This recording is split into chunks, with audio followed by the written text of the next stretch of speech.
Cuán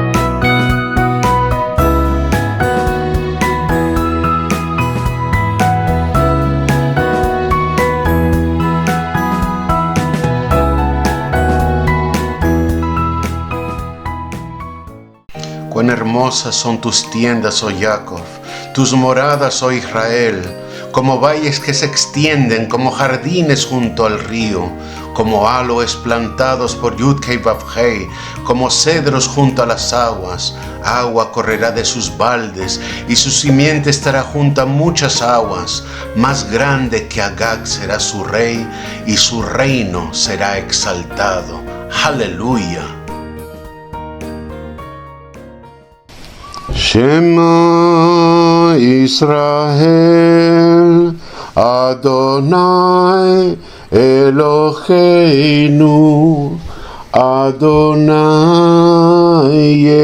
Echad. Baruch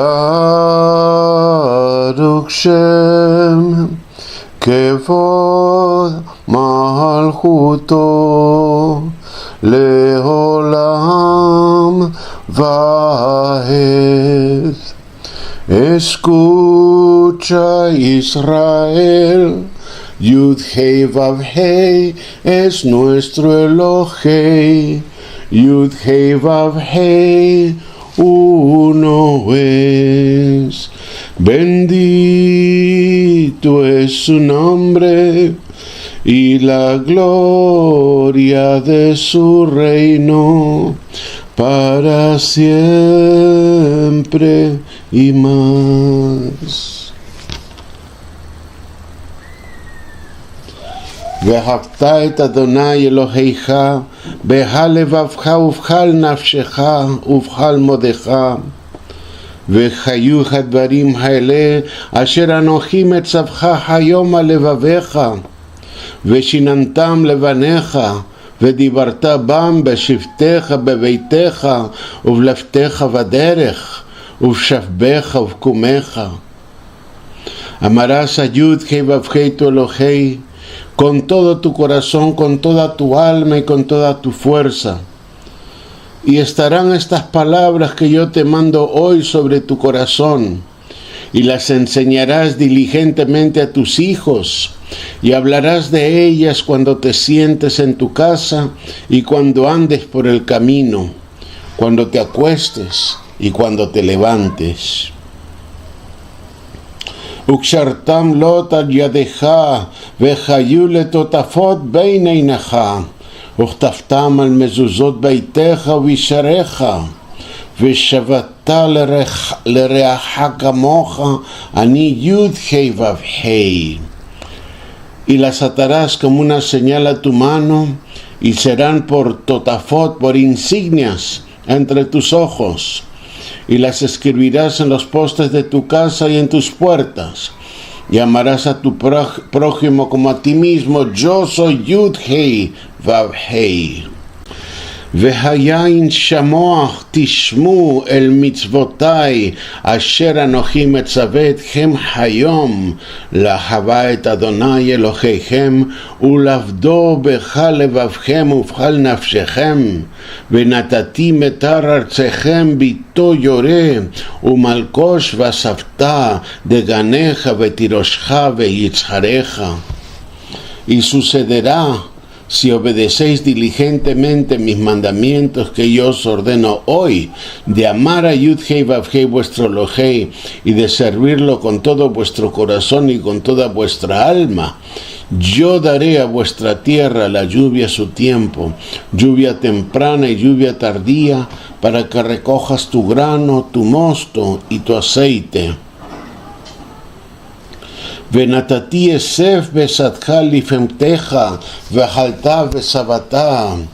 הישמרו לכם פן יפתה לבבכם, וסרתם ואהבתם אלוהים אחרים, והשתחוויתם לכם. Y yo daré hierba en tus campos para tu ganado, y comerás y te saciarás. Cuidaos, no sea que se engañe vuestro corazón y os desviéis, y sirváis a otros dioses, y los adoréis.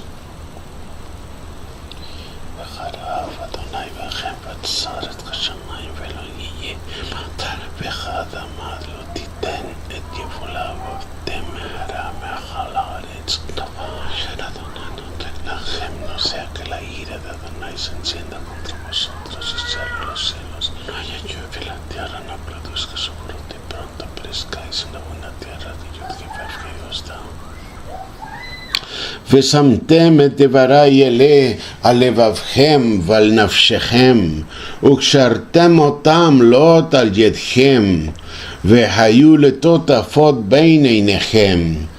Grabad pues estas mis palabras en vuestro corazón y en vuestra alma, atadlas como señal a vuestra mano, y serán como insignias entre vuestros ojos. ולימדתם אותם את ביניכם לדבר בם בשבתך בביתך ובלבתך בדרך ובשכבך ובקומך, וכתבתם על מזוזות ביתך ובישריך, למען ירבו ימיכם וימי בניכם על האדמה אשר נשבע אדוני לאבותיכם לתת לכם, כימי השמיים על הארץ. Y enseñarlas a vuestros hijos, hablando de ellas cuando te sientas en tu casa y cuando andes por el camino, cuando te acuestas y cuando te levantes, y escríbelas en los postes de tu casa y en tus puertas, para que sean multiplicados tus días y los días de tus hijos en la tierra que juró Yud-Heh-Vav-Heh a tus padres dársela por todo el tiempo que los cielos estén sobre la tierra. Amén. Vayomer Adonai el Moshe lemor, דבר אל בני ישראל ואמרת לכם, ועשו לכם ציצית על כנפי בגדיכם לדורותם, ונתנו על ציצית הכנף פיתיל תכלת. Y habló Yud-Heh-Vav-Heh a Moshe y le dijo, habla a los hijos de Israel y diles que se hagan para sí flecos tzitzit en las esquinas de sus vestidos por sus generaciones, y que pongan en el fleco de cada esquina un cordón azul. Vehaya lahem letzitzit, וריתם אותו וזכרתם את כל מצוות אדוני ועשיתם אותם, ולא תתורו אחרי לבבכם ואחרי עיניכם אשר אתם זונים אחריהם, למען תזכרו ועשיתם את כל מצוותי והייתם קדושים לאלוהיכם. אני יוד-ה'-ו'-ה' אלוהיכם אשר הוצאתי אתכם מארץ מצרים לחיות לכם לאלוהים. אני יוד-ה'-ו'-ה' אלוהיכם. Amén, amén.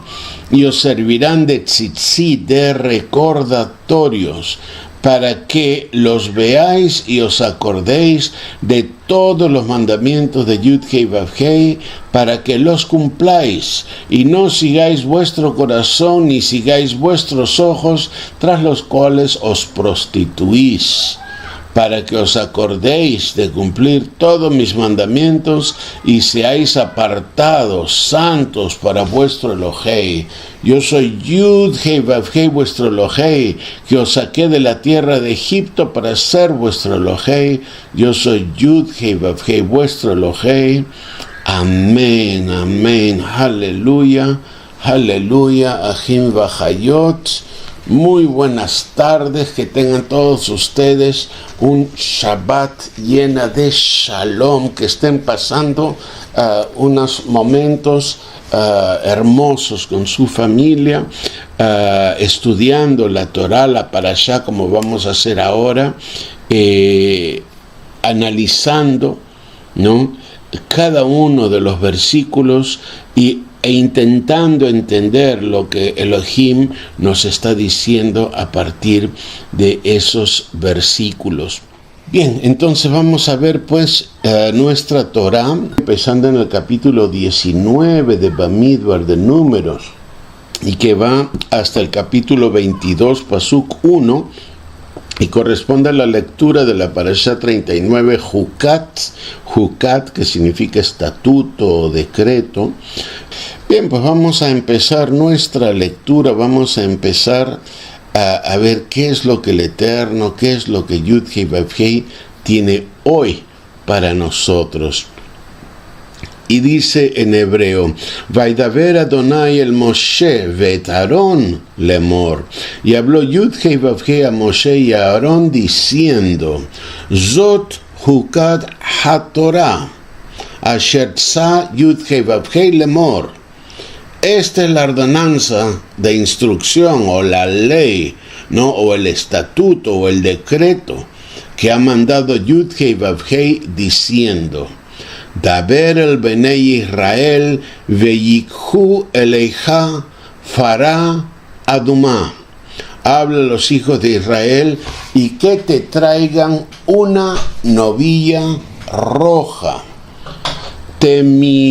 temimá, sin defecto, asher ein ba mum, que no tenga manchas, asher lo Alá aleja ol, y sobre la cual no se haya puesto yugo. Entonces, fíjense las características de esta novilla. Esta novilla tiene que ser totalmente roja, ¿no? O sea que su color es totalmente roja, ¿no? Por todos lados, y de ahí la palabra adumá, fará adumá, novilla roja, ¿no? Y adumá está relacionado con adamá, que significa tierra, y en realidad adamá significa rojo, ¿no? Entonces, cuando la tierra es fértil, nosotros vemos que la tierra es más o menos de color rojo. No sé si alguna vez han ido a alguna zona amazónica o alguna zona donde hay mucha selva, ¿no? Y ustedes miran la tierra y verán que la tierra es de un color rojo que está lleno de nutrientes, ¿no? Ahí las plantas crecen, ¿no? De una manera realmente abrumadora, ¿no? Para todos nosotros. Y de ese color tiene que ser también la novilla. Tiene que ser sin defecto, temimá. Temimá significa completa, perfecta, ¿no? Que no tenga ningún defecto, que no esté coja, que no esté ciega, ¿no? Tiene que ser perfecta, que no tenga manchas, o sea que tiene que ser totalmente adumá, totalmente roja, y sobre la cual no se haya puesto yugo, o sea que esta vaquilla no puede haber trabajado en el yugo de la tierra, ¿no? Tiene que solamente haber vivido pues una vida buena, ¿no? O sea, eso es lo que tiene que haber vivido este animalito, y no se le ha puesto ningún tipo de yugo, no ha trabajado en la tierra, no ha trabajado en nada, ¿sí? Entonces, dice la Pasuk 3, ¿no? Y dice la Pasuk 3, y la daréis a Elazar HaKohen, y él la sacará fuera del campamento y será degollada en su presencia. O sea que esta vaquilla roja tenía que morir fuera del campamento. ¿Por qué? Porque era un sacrificio que iba a estar relacionada con temas de perdón de pecados, ¿no? Y por eso tenía que estar afuera del campamento, no podía estar dentro. Y dice, y tomará Elazar HaKohen de la sangre con su dedo y rociará dicha sangre directamente sobre la parte anterior de la Ohel Moed, de la tienda de reunión, 7 veces. O sea, él irá y degollará al animal fuera del campamento y recogerá su sangre, ¿no? Derramará la sangre en alguna vasija, en algún contenedor, y esa sangre que derrama la traerá a la Ohel Moed, a la tienda de reunión, y ahí con el dedo, ¿no? Meterá el dedo en la vasija de sangre y rociará 7 veces, ¿no? La puerta de la Ohel Moed, de la tienda de reunión. Y luego hará quemar la novilla a vista suya. ¿Qué significa vista suya? Que tal vez sea otra persona la que queme el animal, pero él tiene que ser testigo de que el animal sea quemado, ¿no? Hará quemar la novilla a vista suya, su cuero y su carne y su sangre, junto con su estiércol, serán quemados. O sea que fíjense que la sangre, la mayor parte de la sangre, será quemada, excepto la sangre que se ha llevado en algún recipiente para rociar 7 veces la tienda de reunión, ¿sí? Y vamos a ver, ahí hay una nota, abajo hay una nota, la nota A, que dice: otra persona, incluso alguien ajeno al sacerdocio, la podrá degollar, pero siempre ante la vista supervisora de Eleazar o la del correspondiente Segán.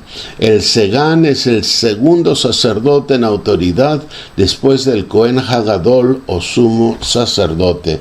No recuerden esa palabra Segán, ¿no? Segán es el segundo sacerdote más importante. Entonces hay el principal, el Hagadol, ¿no? El grande, el sacerdote grande, y luego hay el Cohen Segán, Hasegán, Cohen Hasegán, que es el sacerdote segundo. Entonces, y dice, voy a repetir la Pasuk 5, ¿no? La segunda parte dice: y la hará quemar, ¿no? Le hará quemar la novilla a vista suya, su cuero y su carne y su sangre, junto con su estiércol serán quemados. Y tomará Jacoén etz eres, tomará el sacerdote madera de cedro, vezof, ushnito laat, e hisopo y tinta escarlata, ¿no? Madera de cedro, hisopo y tinta escarlata, y los echará en medio del fuego en el que arde la novilla. O sea que el sacrificio, ¿no? Es complementado, ¿no? Por estos simbolismos, ¿no? La madera de cedro, el hisopo y la tinta escarlata, que están todos relacionadas con el perdón de pecados, ¿no? Y los echará en medio del fuego en el que arde la novilla, ¿sí? Entonces sigamos, y dice la Pasuk 7, luego lavará su ropa el sacerdote, porque obviamente se habrá ensuciado con todo el trajín, lavará su ropa y bañará su cuerpo en agua, y después podrá entrar al campamento. O sea que este sacerdote ha quedado sucio, ¿no? Ritualmente ha quedado impuro al hacer el sacrificio, pero si él lava su ropa, no bañará su cuerpo en agua y luego podrá entrar al campamento. No obstante, el sacerdote quedará inmundo hasta el atardecer, ¿no? Hasta el atardecer. Se queda, recuerden que al atardecer es cuando empieza el nuevo día, ¿no? Entonces ahí ya, al empezar el nuevo día, ya su pecado o su inmundicia, ¿no? Su impureza ya queda limpia. Asimismo, el que la haya quemado, ¿no? Que no sea el azar, ¿no? El ayudante que lo haya quemado, lavará su ropa en agua y bañará su cuerpo en agua y quedará inmundo hasta el atardecer. O sea, la importancia de que estos sacerdotes hagan un lavado, una especie de tevilá, ¿no? Posterior al sacrificio del animal, ¿sí? y entonces ahora habla de Mei Nidá. Mei Nidá significa agua de purificación o agua de separación. Y fíjense que la palabra Nidá, ¿a qué nos recuerda? ¿A qué nos recuerda la palabra Nidá? Nos recuerda precisamente a la separación que hace una mujer cada mes, ¿no? Una separación que hace por sangre. Entonces, fíjense cómo va relacionado el tema de la sangre, ¿no? Con el tema del hisopo y la cinta escarlata, ¿no? Todo esto está relacionado. Dice entonces un tercer hombre que esté tajor, que esté ritualmente limpio, recogerá las cenizas de la novia y las depositará fuera del campamento en un lugar limpio, en un lugar ritualmente limpio, y se guardarán para la congregación de los hijos de Israel lemei nidá, o sea que esas cenizas que se quedan en este lugar limpio, ¿no? Esa ceniza servirá como una agua, o sea, servirán para formar el agua de purificación, ¿no? Aquí hay otra nota, ¿no? Que dice Hakohen Hagadol no podía quedar inmundo, por eso el rito lo hacía Hasegan. ¿Ok? O sea, no podía quedar el sacerdote principal, nunca podía quedar inmundo, ¿no? Por el trabajo que él hacía para la congregación, ¿sí? Entonces, lemei nidá como agua de purificación o agua de separación. Es para la expiación del pecado, ¿no? Entonces ahora recién nos anuncia, ¿no? Cuál era el objetivo, ¿no? De esta ceniza, de la quema de esta animalita, ¿no? Y para qué se iba a usar.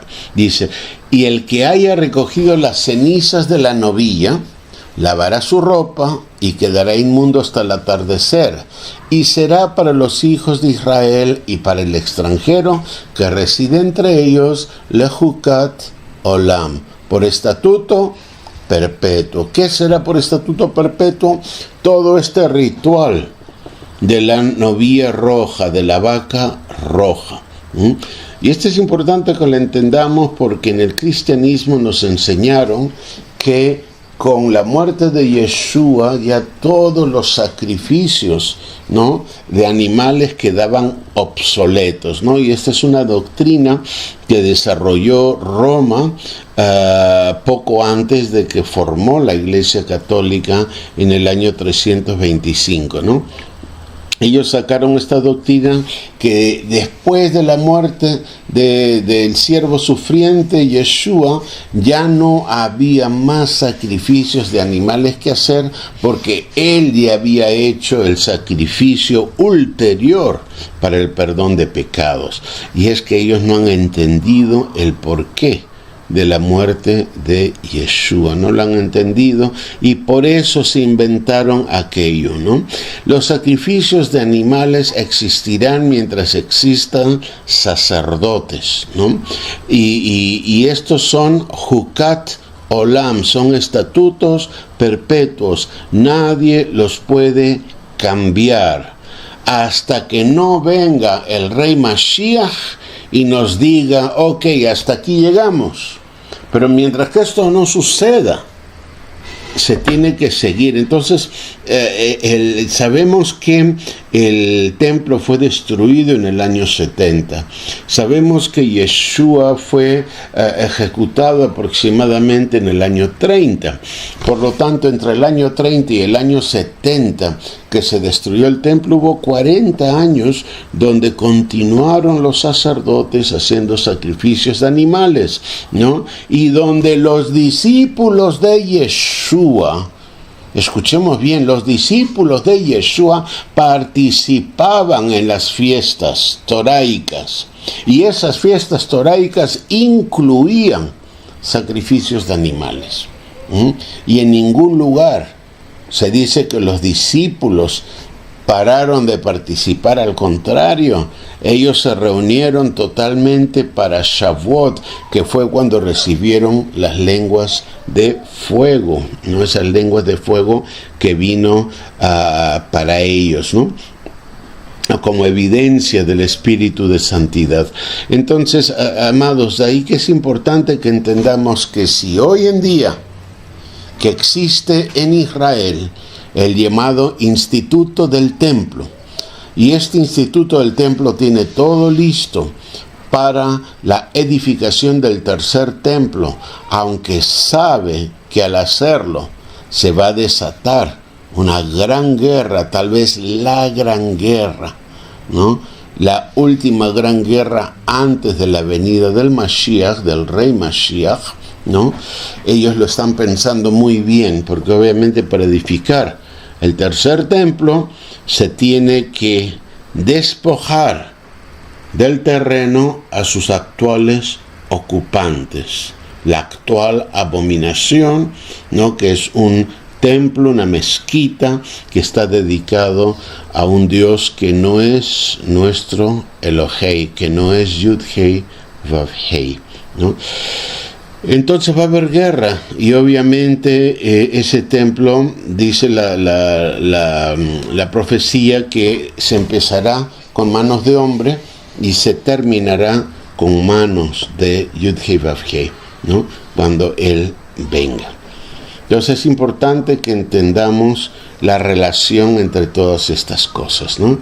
Jukat Olam es un estatuto perpetuo, un decreto que no tiene fin hasta que Yud-Hei Vav-Hei mismo no diga que se acabó, ¿no? Y él no lo ha dicho. Amén. Sigamos.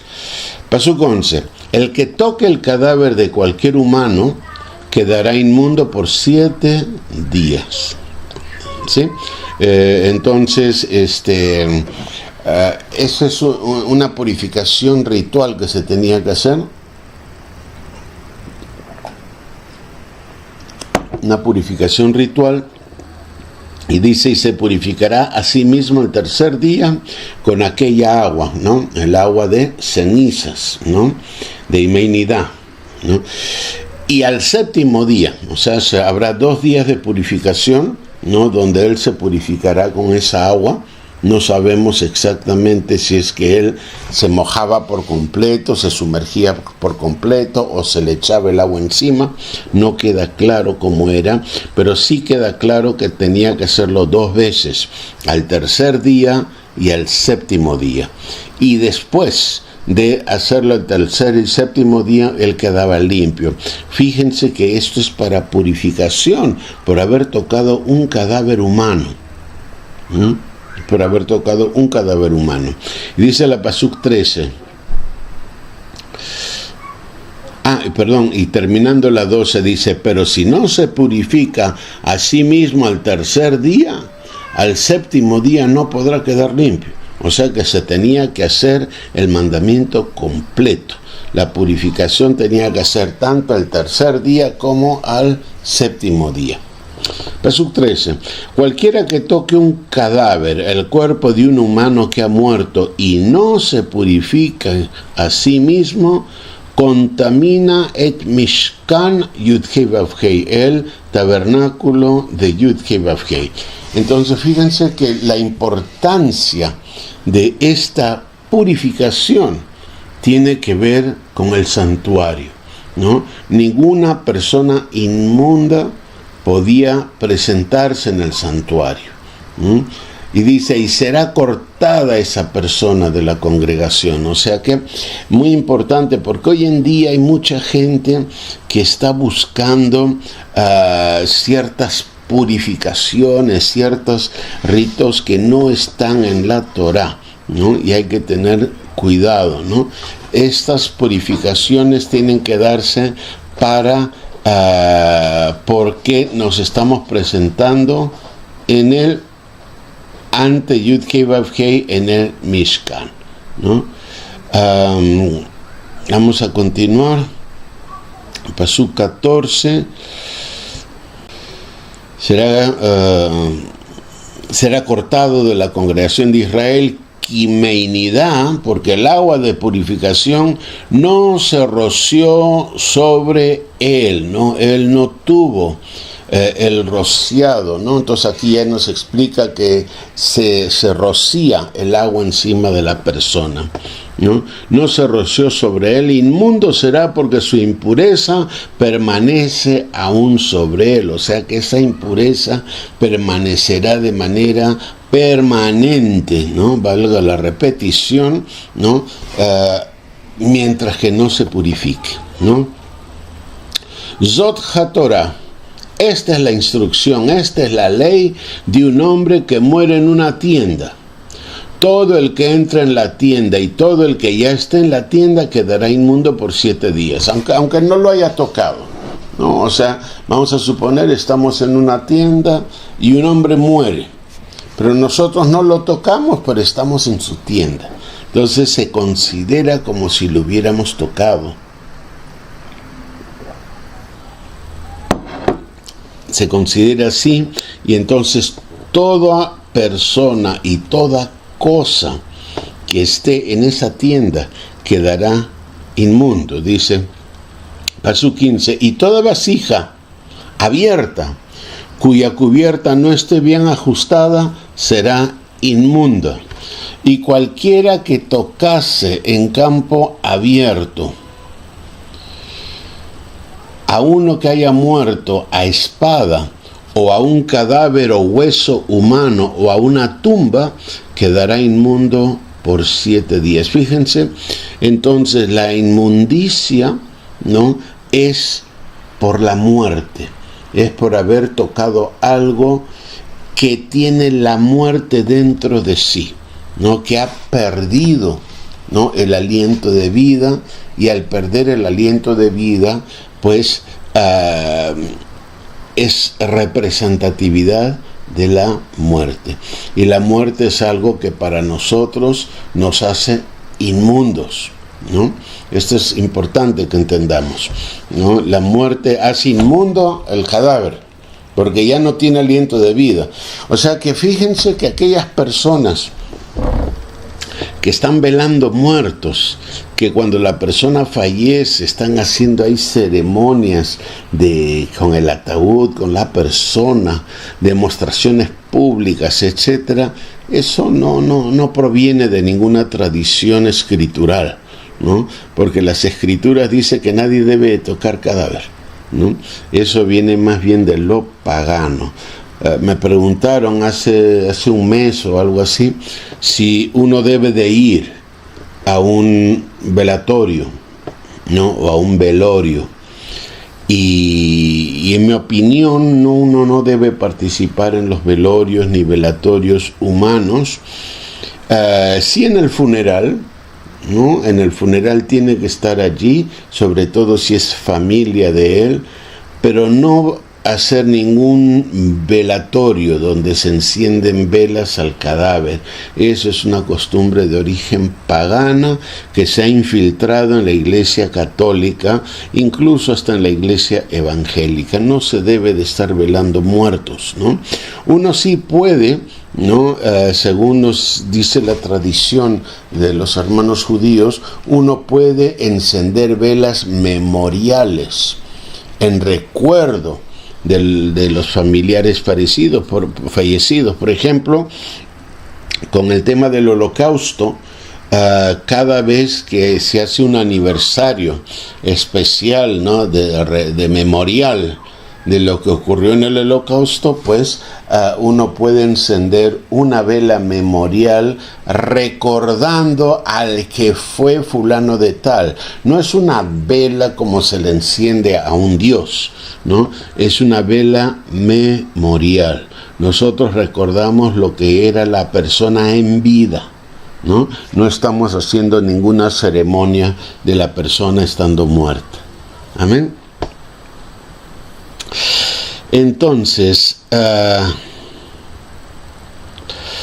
Pasuk 17, La persona inmunda tomarán de las cenizas de la novilla quemada para expiación del pecado y echarán sobre las mismas aguas corrientes, o sea, las aguas vivas, las aguas de vida, esas aguas que van corriendo en el río o en un lago, ¿no? Esas aguas limpias se consideran aguas corrientes, aguas vivas, aguas de vida, ¿no? Y echarán esto sobre una vasija, ¿no? En una vasija.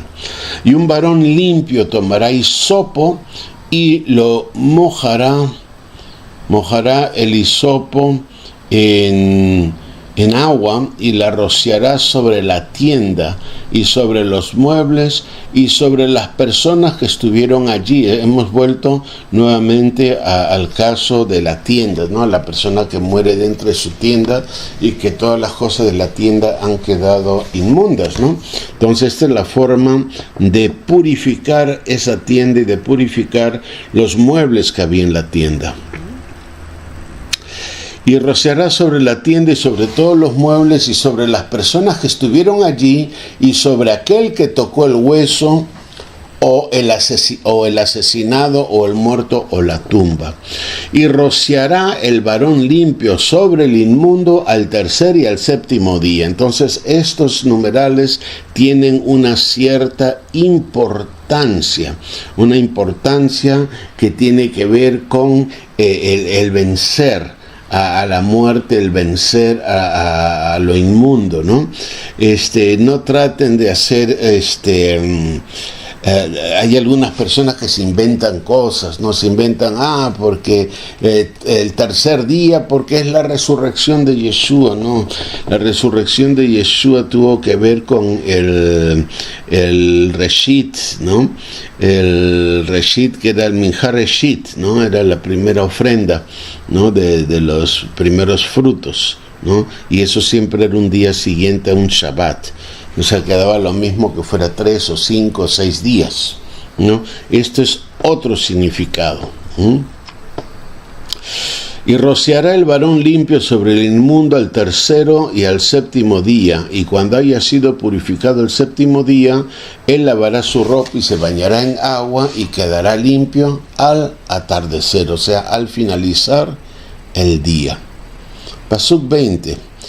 Pero la persona que estando inmunda no se purifica a sí mismo de su inmundicia, esa persona será cortada de en medio de la asamblea, porque el santuario de Yud-Hei Vav-Hei ha contaminado, o sea que él se ha presentado en el santuario sin haberse purificado. Mei Nida, el agua de purificación no se ha rociado sobre él, es inmundo.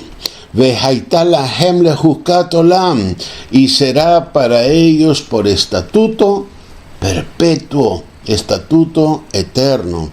Y el que rocíe el agua de purificación lavará su ropa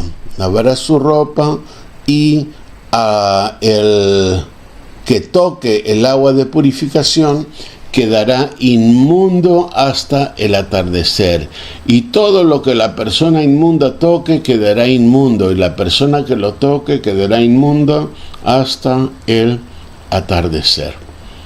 Amén. Aleluya, mis amados. Hemos terminado el primer capítulo 19. Pregunta Abel: ¿qué pasaría si hoy en día se encontrara una vaca roja sin mancha y sin defecto?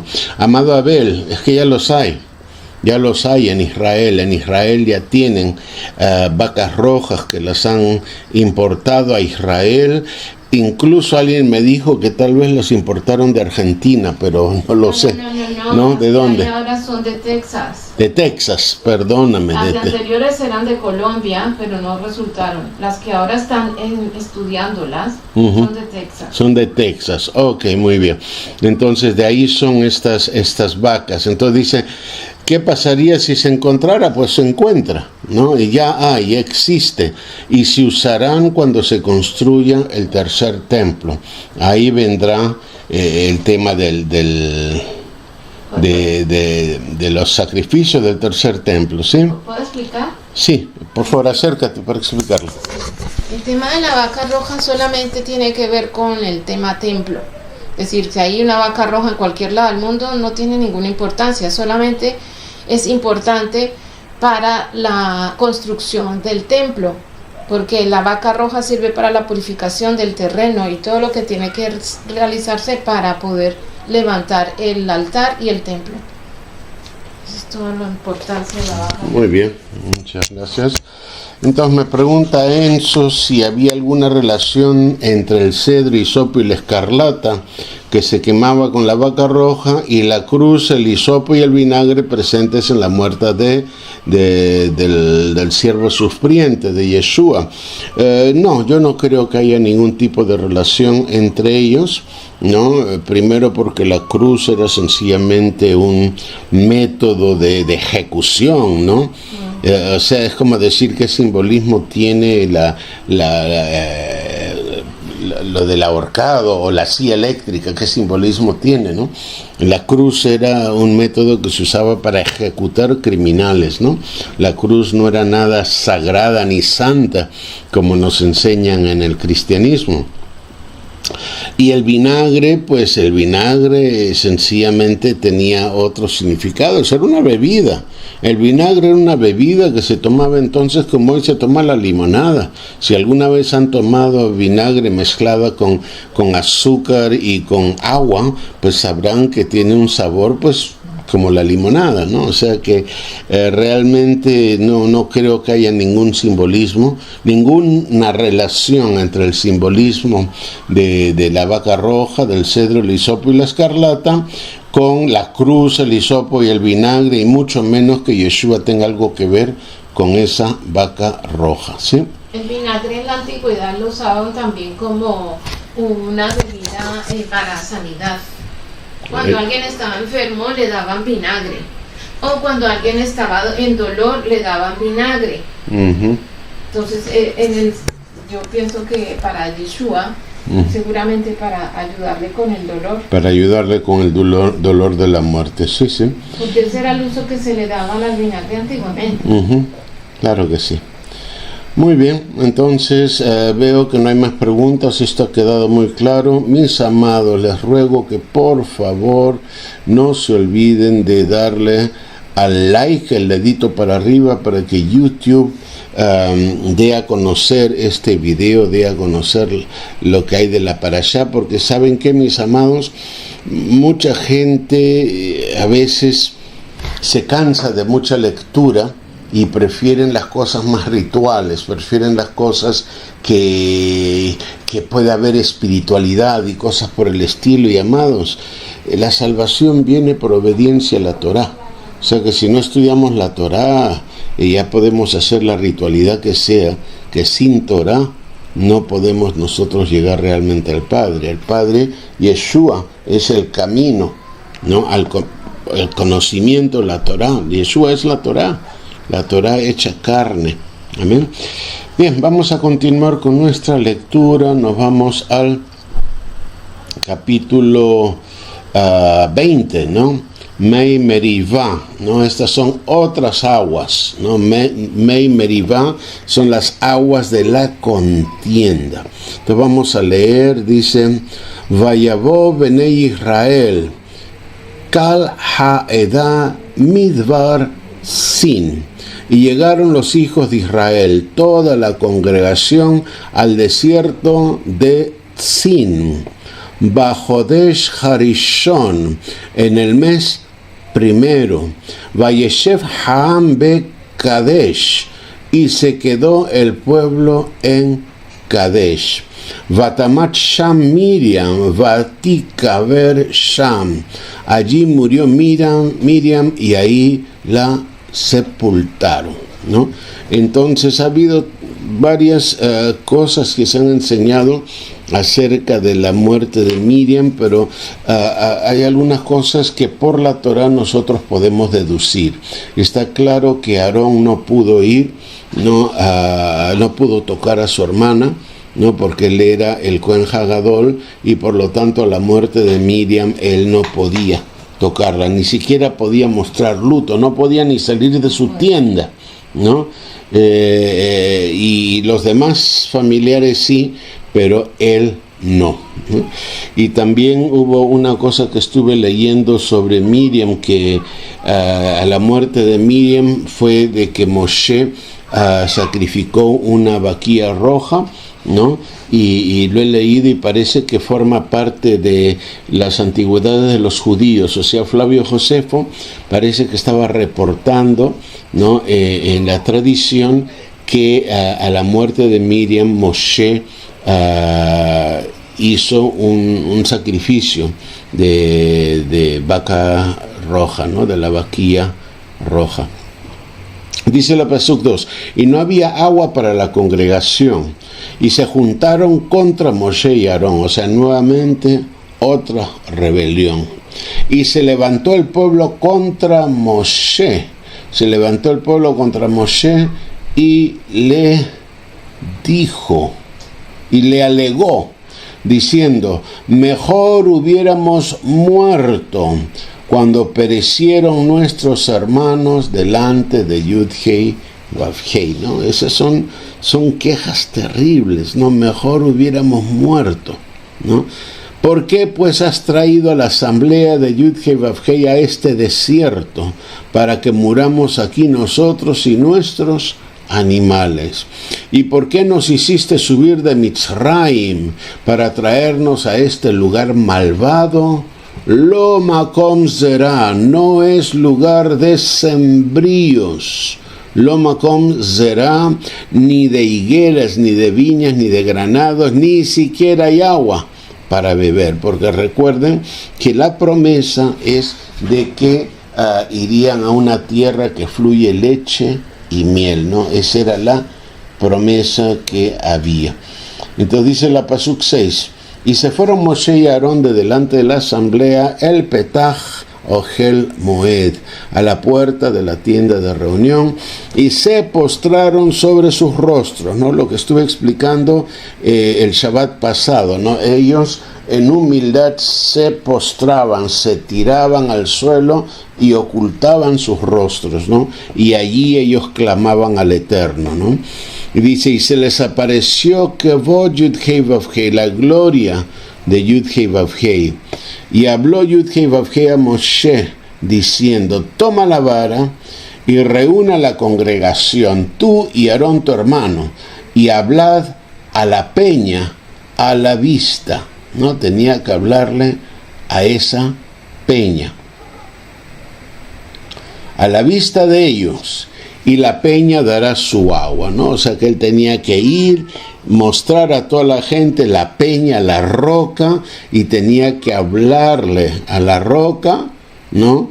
Hablarle palabras, y la peña daría su agua. Y dice, así sacarás para ellos agua de la peña, para que deis de beber a la congregación y sus animales. Y tomó Moshe la vara delante de Yud-Hei Vav-Hei, tal como se lo había ordenado, y reunieron Moshe y Aarón a la asamblea delante de la peña, y les dijo, oíd ahora, rebeldes, ¿de esta peña sacaremos agua para vosotros? No, eso no fueron las instrucciones que Yud-Hei Vav-Hei le había dado a Moshe, ¿no? Aquí Moshe está enojadísimo ante esta nueva rebeldía, ¿no? Y entonces dijo, oíd ahora, rebeldes, ¿de esta peña sacaremos agua para nosotros? ¿No? ¿Será posible que esta piedra nos dé agua? Ustedes van a ver ahora la gloria de Yud-Hei Vav-Hei, que va a hacer que salga agua de esta peña, ¿no? Eso es lo que les está diciendo. Y levantó Moshe su mano, o sea, él no le habló a la peña como Yud-Hei Vav-Hei le había dicho. Yud-Hei Vav-Hei le dijo, háblale a la peña y la peña te dará de su agua. Él, en vez de hablarle, golpeó la peña con su vara 2 veces. Le golpeó la primera vez, no resultó, no dio agua, y le tuvo que golpear una segunda vez. Y a la segunda vez brotó agua en abundancia. y bebieron la congregación y sus animales. Y habló Yud-Hei Vav-Hei a Moshe y Aarón: por cuanto vosotros no me creísteis. No me creísteis. O sea, Moshe golpeó a la peña porque él vio que la peña era algo dura, que no tenía entendimiento, ¿no?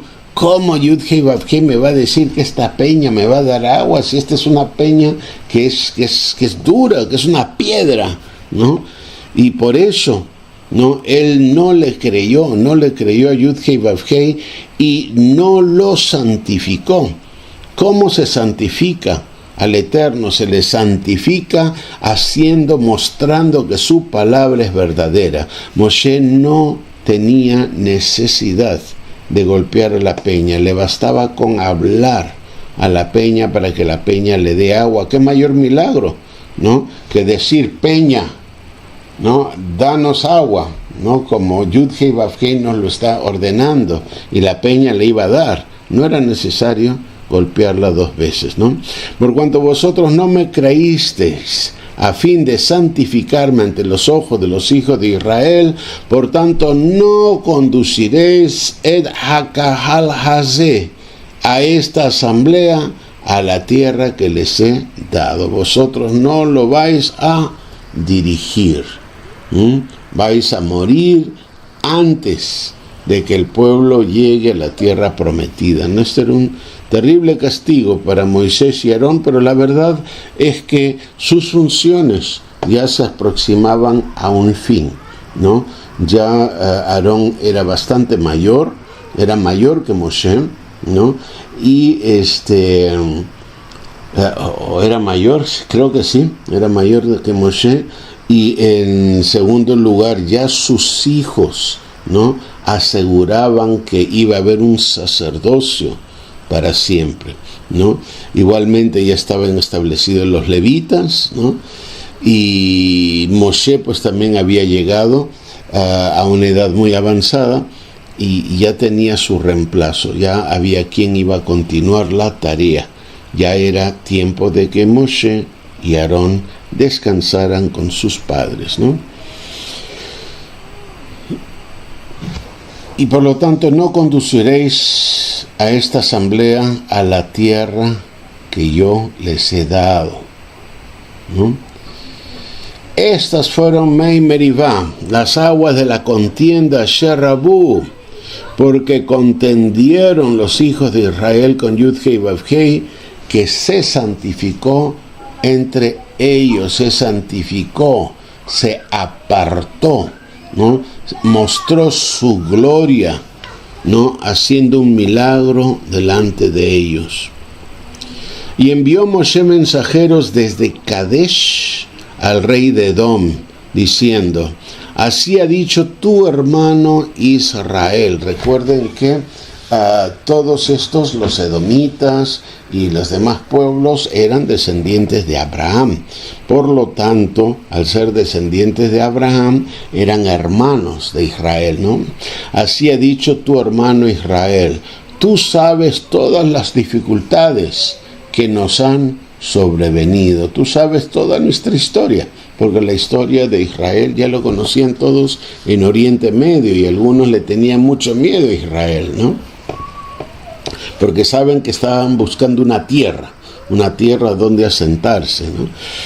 Tú sabes todas las dificultades que nos han sobrevenido, cómo descendieron nuestros padres Mitzraimá a Egipto, y nos quedamos en Egipto por muchos años, y nos maltrataron los egipcios a nosotros y a nuestros padres.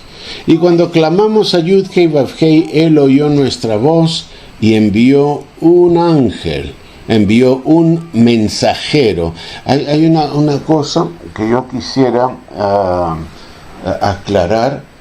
No todos los malaquín, todos los mensajeros necesariamente son ángeles. Todos los ángeles son mensajeros y son servidores de Elohim, ¿no? Pero no todos los mensajeros son ángeles. Hay mensajeros que son hombres, ¿no? Hay mensajeros que están, o sea que cuando habla de Él oyó nuestra voz y envió un ángel, ¿no? Está hablando de un mensajero y envió un mensajero, ¿no? O sea que podía tratarse también de un humano, ¿no? O sea, es un tema de traducción, porque en hebreo es malak, y malak casi automáticamente se traduce por ángel del hebreo al español, ¿no? Pero malak en realidad significa mensajero y puede tratarse de un mensajero humano, ¿no? Y cuando clamamos a Yud-Hei Vav-Hei, Él oyó nuestra voz y envió un ángel y nos sacó de Mitzrayim. Ahora mira, estamos en Kadesh, un pueblo en el extremo de tu frontera. Te rogamos nos permitas pasar por tu tierra. No atravesaremos campos labrados ni viñedos, o sea que no vamos a maltratar tus plantas, no vamos a pisotearlas, ¿no? Ni siquiera beberemos agua de los pozos, no les vamos a quitar nada. Iremos por el camino real, por el camino principal, sin apartarnos ni a derecha ni a izquierda hasta que hayamos cruzado tu territorio, ¿no? Mas le respondió Edom, ¿no? Y Edom, recuerden que Edom es el pueblo que proviene de Esaf. Esaf era hermano de Jacob, ¿no? O sea que los dos son hijos de Abraham y Yitzhak, ¿no? Sin embargo, era Jacob el que iba a recibir el pacto de Yud-Hei Vav-Hei, ¿no? Y dice la Pasuk 18, mas le respondió Edom: tú no pasarás por mi tierra, no sea que con espada salga yo a tu encuentro. Y le insistieron los hijos de Israel, diciendo: por el camino principal iremos, y si bebiésemos de tu agua yo o mis ganados, entonces te pagaré su precio, solamente déjame pasar a pie, nada más. Pero él le respondió: tú no pasarás. Y salió Edom a su encuentro con mucha gente y con mano fuerte. Así fue como rehusó Edom.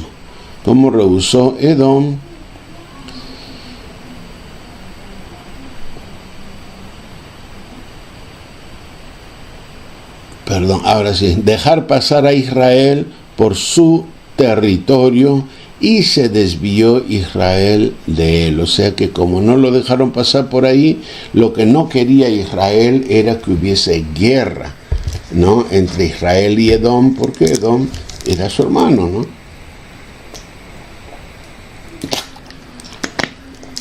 Y partieron de Kadesh los hijos de Israel, y llegó toda la congregación al monte de Hor. Y habló Yud-Hei Vav-Hei a Moshe y a Aarón en el monte Hor, en la frontera de la tierra de Edom, diciendo: será reunido Aarón a su pueblo, pues no entrará a la tierra que yo he dado a los hijos de Israel. O sea, Aarón no va a entrar, él se va a reunir a su pueblo, o sea, va a estar, se le va a enterrar, y él va a ir donde van las almas, ¿no?, esperando pues que venga la resurrección y el juicio final, ¿no? No entrará a la tierra que yo he dado a los hijos de Israel, porque vosotros os rebelasteis contra mi orden, no contra mi palabra, lemei merivá, en las aguas de la contienda. Toma a Aarón y a Eleazar su hijo, y tráelos al monte Hor. Y quita de Aarón sus vestimentas, y ponlas sobre Eleazar su hijo. Y será entonces Aarón reunido a su pueblo, ¿no? Él morirá. Recuerden que Eleazar no podía hacer ningún tipo de luto por su padre, porque él era el nuevo Cohen Hagadol, ¿no? Entonces, y las vestimentas de Aarón las pondrá sobre Eleazar su hijo, y será entonces Aarón reunido a su pueblo. Y morirá allí. Y Moshe hizo tal como Yud-Hei Vav-Hei le ordenó. Y subieron al monte Hor ante los ojos de toda la congregación. Y le quitó Moshe a Aarón sus vestimentas y se las puso a Eleazar, su hijo. Y murió allí Aarón sobre la cumbre del monte, y Moshe y Eleazar descendieron del monte. Y vio toda la congregación que Aarón había muerto, e hicieron duelo por Aarón por 30 días toda la casa de Israel, ¿no? Fíjense, normalmente el duelo era de 7 días, excepto por el padre, ¿no? Y por el padre era de 30 días, ¿no? Y aquí pues a Aarón lo trataban como si fuera un padre. E hicieron duelo, ¿no? Lloraron por Aarón durante 30 días. ¿Sí? Bien, vamos a continuar con el siguiente capítulo, ¿no? Vamos a continuar con el siguiente capítulo 21. Entonces, dice en hebreo, Vayishma Haknani Melech Arat, y oyó el cananeo rey de Arat, Yoshev HaNegev, Kiba Israel Derech Ha'atarim Vayilahem Beisrael. Y oyó el cananeo rey de Arad, que habitaba en el Negev, que subía a Israel por el camino de los espías, y peleó contra Israel, Vayish bemimenu shevi, y tomó de él prisioneros, ¿no? E hizo Israel un voto a Yud-Hei Vav-Hei diciendo, si en verdad entregas a este pueblo en mis manos, yo destruiré por completo sus ciudades. Y oyó Yud-Hei Vav-Hei la voz de Israel y le entregó et Haknani a los cananeos y los destruyó por completo a ellos y a sus ciudades. Y llamó el nombre de aquel lugar Harmá, que significa destrucción completa, Harmá. Y partieron del monte de Hor Derech Yam Suf, ¿no? Por camino del mar de juncos, del mar rojo, para rodear la tierra de Edom, porque no querían pasar por allí, y el ánimo del pueblo quedó desalentado por causa del viaje, ¿no? Ya llevaban 40 años y ahora seguían viajando. Y habló el pueblo contra Elohim y contra Moshe, lo que faltaba. ¿Por qué nos habéis sacado de Mitzrayim para morir en el desierto? Pues no hay comida ni agua. Y nuestra alma detesta Balehem Haklokel, este pan tan miserable, ¿no? Y ahí dice, Haklokel, dice la palabra Jalá, ¿no? Que es muy, muy malo, y aquí hasta hay cierta maldición, ¿no? Para este tipo de pan, este tipo de alimentos. Se refieren al maná, ¿no? O sea, ese maná que es cierto que llevaban 40 años comiendo maná, de tal manera que lo detestaban, pero eso era la salvación que Yud-Hei Vav-Hei les había dado para que comieran, ¿no? Entonces ellos hablaron contra Elohim, y dice el Pasuk 6, y envió Yud-Hei Vav-Hei entre el pueblo et Hashim Hasarafim, serpientes abrasadoras, ¿no? Y ahí hay una nota, ¿no? Se trata de serpientes cuyo veneno quemaba tanto que causaba fiebres muy elevadas. Por eso se llamaban serpientes abrasadoras. No eran serpientes que escupen fuego, como alguno ha pensado, ya que esta figura mitológica china y europea es mucho más reciente que la Torá. No hay dragones en la Torá. Esa es una figura mitológica europea y china. Qué curioso, ¿no? Siendo dos extremos del mundo, y en las escrituras la única vez que se ha hablado del dragón ha tenido alguna relación más bien con Lucifer, ¿no? Pero no del tipo de dragones que había en Europa, ¿no? En tiempos del rey Jorge, ni en la China, ¿no? En las épocas de Genghis Khan, ¿no? Y otras mitologías, porque estas son mitologías, ¿no? Entonces estas serpientes abrasadoras mordieron al pueblo y murió mucho pueblo de Israel. Entonces vino el pueblo a Moshe y dijo: hemos pecado, porque hemos hablado contra Yud-Hei Vav-Hei y contra ti. Intercede con Yud-Hei Vav-Hei para que quite las serpientes de en medio, de entre nosotros. Y Moshe intercedió por el pueblo.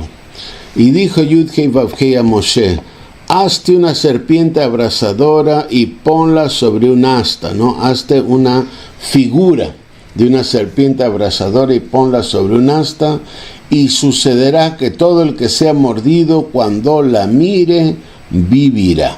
Y aquí vamos a aclarar una cosita, ¿no? Vamos a aclarar algo, porque hay personas que dicen: pero ¿cómo Elohim mandó a Moshe que hiciera una imagen, ¿no? Si está prohibida hacer imágenes. Hacer imagen es idolatría. Entonces vamos a aclarar una cosa. Lo que es idolatría es hacer una imagen para adorarla, para pensar que es un Dios al que haya que adorar para recibir ciertos favores. Aquí es un simbolismo, ¿no? Este símbolo, ¿no?, recuerda el poder de Yud-Hei Vav-Hei, que Yud-Hei Vav-Hei es el que les da vida, ¿no? Porque hay este simbolismo, ¿no?, de esa serpiente abrasadora, y mirando el simbolismo significa que están obedeciendo a Elohim, ¿no? Él está diciendo que miren ese símbolo, y los que miren serán salvos, vivirán, ¿no? Y Moshe hizo una serpiente de bronce y la puso sobre el asta. Y sucedía que cuando una serpiente mordía a alguno y éste miraba la serpiente de bronce, vivía, no moría, ¿no? Y recuerden, es una serpiente de bronce. Cuando se hacen ídolos para adoración pagana, por lo general lo hacen de oro, no de bronce, ¿no? De bronce se hacen los altares, pero no los ídolos, ¿no?, de los dioses paganos. Y Moshe hizo una serpiente de bronce y la puso sobre el asta, y sucedía que cuando una serpiente mordía a alguno y éste miraba a la serpiente de bronce, vivía. Y partieron los hijos de Israel y acamparon en Obot. Y partieron de Obot y acamparon en Iyei Ha-Abarim, en las ruinas de Abarim, en el desierto que está frente a Moab, hacia la salida del sol, ¿no? O sea, hacia el oriente, hacia el levante. De ahí partieron y acamparon en el valle de Zeret. Zeret significa el río de Mimbre. De ahí partieron y acamparon al otro lado del río Arnón, ¿no? Arnón significa arroyo turbulento, que está en el desierto y que sale del territorio Jaemorí, del Emorita o Amorreo. Pues el río Arnón es la frontera de Moab, entre Moab y Jaemorí. Por tanto, se dice Besefer Milhamot Adonai, en el libro de las batallas, en el libro de las guerras de Yud-Hei Vav-Hei, ¿no? Entonces, ¿dónde está este libro de las batallas, el libro de las guerras de Yud-Hei Vav-Hei?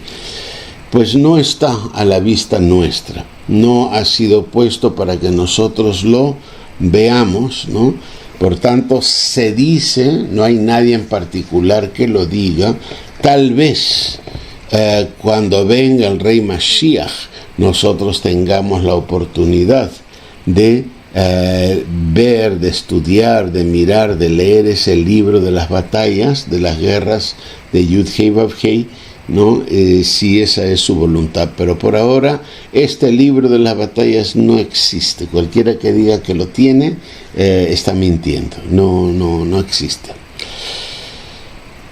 Se dice en el libro de las batallas de Yud-Hei Vav-Hei, lo que hizo en Sufá y en los arroyos del Arnón, o sea, Sufá es el mar de juncos, no es el mar Rojo, lo que hizo en Sufá y en los arroyos del Arnón y en la corriente de arroyos afluentes que baja hasta el sitio de Ar y se apoya en la frontera de Moab.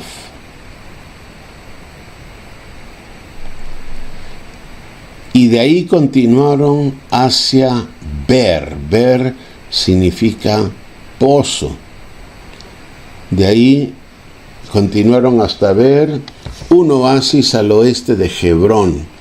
Este es el pozo donde le dijo Yud-Hei Vav-Hei a Moshe, reúne al pueblo y les daré agua.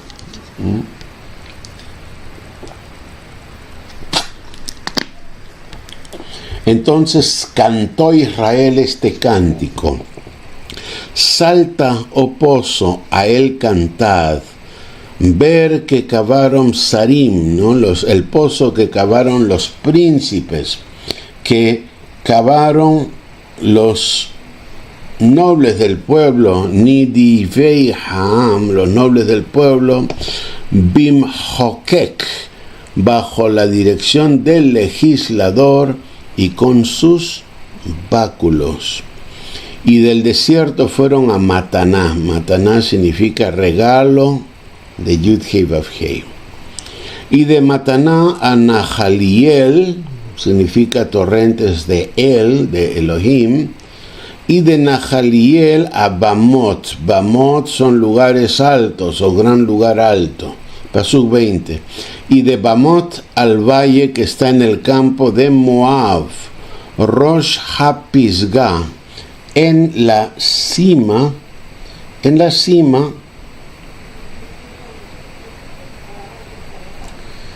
del monte Pisgah, que mira en dirección Hayishmon, del desierto. Y envió Israel mensajeros a Sihón. Sihón significa guerrero, Melech Haemori, rey de los amorreos, diciendo, déjame pasar por tu tierra, no nos desviaremos ni por campos, ni por viñedos, ni beberemos las aguas de tu pozo. Iremos Bederek Hamelech, por el camino del rey, o camino real, hasta que hayamos cruzado las fronteras, ¿no? Es muy interesante cuando aquí hablan del camino del rey, del camino real, ¿no? Porque obviamente no están hablando de ningún rey de Israel, porque esto es muy anterior a la existencia de cualquier rey, ni a Shaul, ni David, ni Salomón, ni ninguno de sus descendientes. Iremos por el camino del rey hasta que hayamos cruzado tus fronteras. Mas Sihón no permitió a Israel pasar por su territorio, o sea, parecía una repetición de lo que había hecho Edom.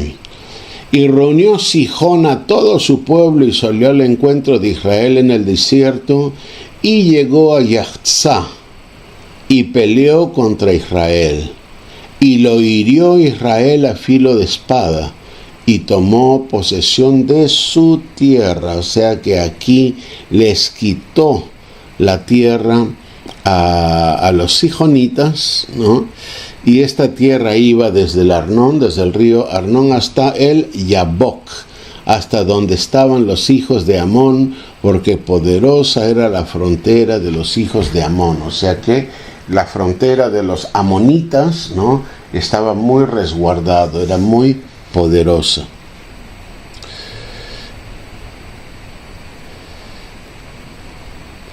Y tomó Israel todas estas ciudades, y habitó Israel en todas las ciudades Haemorí de los Emoritas, en Heshbón y en todas sus aldeas, porque Heshbón era la ciudad de Sihón Melech Haemorí, ¿no? De Sihón, rey de los amorreos, quien había peleado anteriormente contra el rey de Moab y le había quitado de su mano toda su tierra hasta el Arnón. O sea que este rey, ¿no? Este rey amorreo, este rey emorita, llamado Sihón, había peleado contra Moab, ¿no? Y le había quitado la tierra a Moab. Y ahora esa tierra que le quitaron a Moab, ¿no? Israel se la quitó a Sihón, ¿no? Y luego más adelante se ve que los moabitas tuvieron la audacia de pedirle a Israel que se lo devolviera, ¿no? Cuando ellos fueron despojados de esa tierra e Israel despojó a sus despojadores, ¿no? Pero para que esa tierra formara parte de Israel, no de la tierra de Moab, ¿no? Por eso dicen los que usan proverbios: venid a Heshbón, que sea edificada, que sea reparada la ciudad de Sihón, porque fuego salió de Heshbón, una llama del pueblo de Sihón, devoró a Ar de Moab. Devoró a Ar de Moab, Baalei Bamot, a los señores de las alturas del Arnón. Baalei, no señores. Recuerden que la palabra señor, que es una palabra que se usa mucho en el cristianismo y que debemos evitar, señor es la traducción de la palabra Baal en hebreo y en arameo, ¿no? Baal significa señor. Entonces, ay de ti Moab, pereciste, oh pueblo de Kemosh. Kemosh era el dios de Moab. Ha dado a sus hijos como fugitivos y a sus hijas a la cautividad de un rey emorí, Sihón. Los hemos devastado. Pereció Heshbón hasta Dibón. Y destruimos hasta Nofaj, que llega hasta Meidvá. Así habitó Israel en la tierra Haemorí, en la tierra emorita o amorrea. No, es que a mí no me gusta la palabra amorrea, no me suena a una enfermedad venérea, ¿no? Amorreo o amorrea, no, prefiero emorita, ¿no? Y envió Moshe a reconocer a Yazer, y tomaron sus vías y expulsaron et Haemorí a los emoritas que vivían allí. Y volvieron y subieron camino a Bashán. Y Og, rey de Bashán,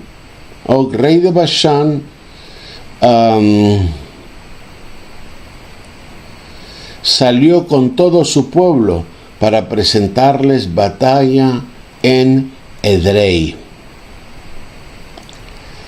Y dijo Yudhei Vavhei a Moshe: no le tengas miedo, porque lo he entregado en tu mano y a todo su pueblo y a su tierra, y harás con él como hiciste con Sihón Melech Haemorí, el que habitaba en Heshbón.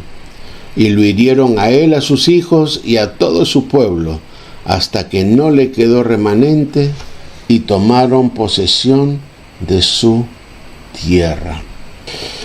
Y ahora llegamos al comienzo del capítulo 22, pero que este es el fin de la Parashá Hukat, para hacer preguntas acerca de esta Parashá 39, Hukat, que acabamos de leer durante esta última hora. Amén. Entonces dice la Pasuk 1 del capítulo 22, Vayisú Benei Israel, y partieron los hijos de Israel, Vayahanu Barbot Moab, y acamparon en las llanuras de Moab, Me'ever le Yarden Yirejó, al otro lado del Yarden en Irejó. Amén. Entonces esta fue la victoria que tuvo Israel contra este rey Bashán y contra los demás emoritas que se levantaron en su contra. Pregunta Cecilia, ¿por qué cree que Israel no presentó batalla a Edom y sí a Sihón y a las somenitas?